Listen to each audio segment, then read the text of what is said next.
the idea of a digital repository was interesting, was motivating, and whatever we put together in a research paper is limited. We'll have this huge Excel file or Word file sitting on our computers, and then we'll just take bits and pieces. And then that research paper is published in some journal, it's written in ways that it's not easily accessible. So so this was a good place where we could put down findings in simpler language. We could use different formats.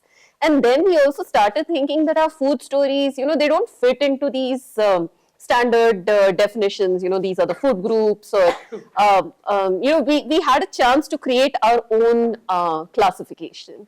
So that's what we used. Then also what we had was we had all these trajectories, like Richa showed with the findings. I mean, it was not just a green revolution story. It was not just a land reform story. I mean, the very fact that people's houses were had thatched roofs, and today they have these slabs, that has had an impact on food, because they used to grow vegetables and they cannot grow it anymore. And those little things also came up that we felt were worth flagging, and this format, this portal gave us an opportunity to talk about those. And then of course very regional, like there's one land consolidation drive in one panchayat, and that affects the entire landscape there. So we were able to put all these topics into the portal.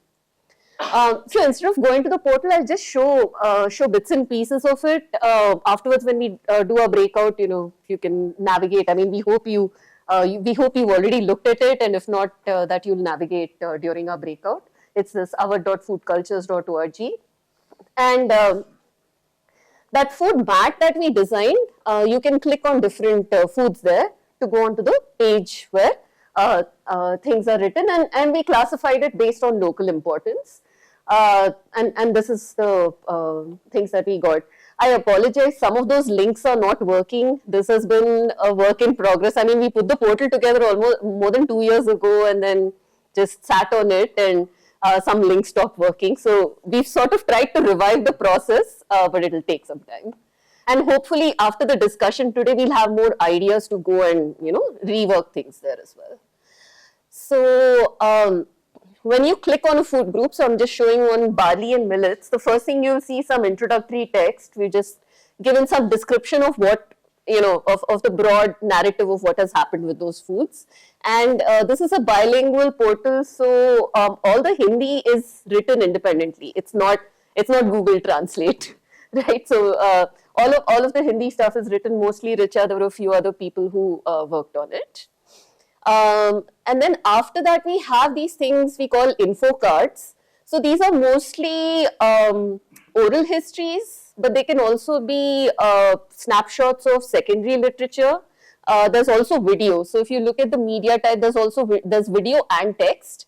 And then we've created all these filters, right? So, is this information related to all communities or just Dalits? What we realized with the foods was that there was the Savarna, right? The powerful people and the landlord families and so on, the foods that they ate. And then on the other end was the Dalit foods, the foods that Dalit communities ate. And you had a sort of spectrum. It wasn't, sharp divides, especially in the backward castes, you had certain communities eating the Dalit food, certain not eating. You have the meat-eating Thakurs, who are dominant castes, eating wild meats that the Dalit communities were hunting. So you have a continuity, but there's also some distinct food. So we have that as a filter. We have geography, seasons. So yeah, I mean, that is something that you could just explore. And then the underlined words here, I think this is the thing. No, this is the remote. Okay, anyway, the underlined words, that is the pointer, but it's okay. You can see some underlined words.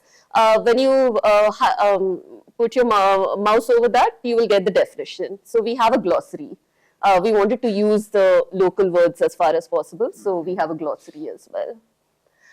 Then the other thing that, this I really enjoyed working on. It took a lot, but it was fun. So we put up timelines for each of these food groups, right? Because the trajectory of each of these food groups is different. So here I'm just showing the hunger one. So for hunger, of course, we had the narratives of famines during the British era as well. So these are some of the inflection points that we see in hunger. How each of these events had an impact, and you can expand all of these points, or you can expand a specific one. So I have expanded the description of drought, of this 79 to 80 drought, and what there's a little description. So what you will see is the timelines are different for each food group.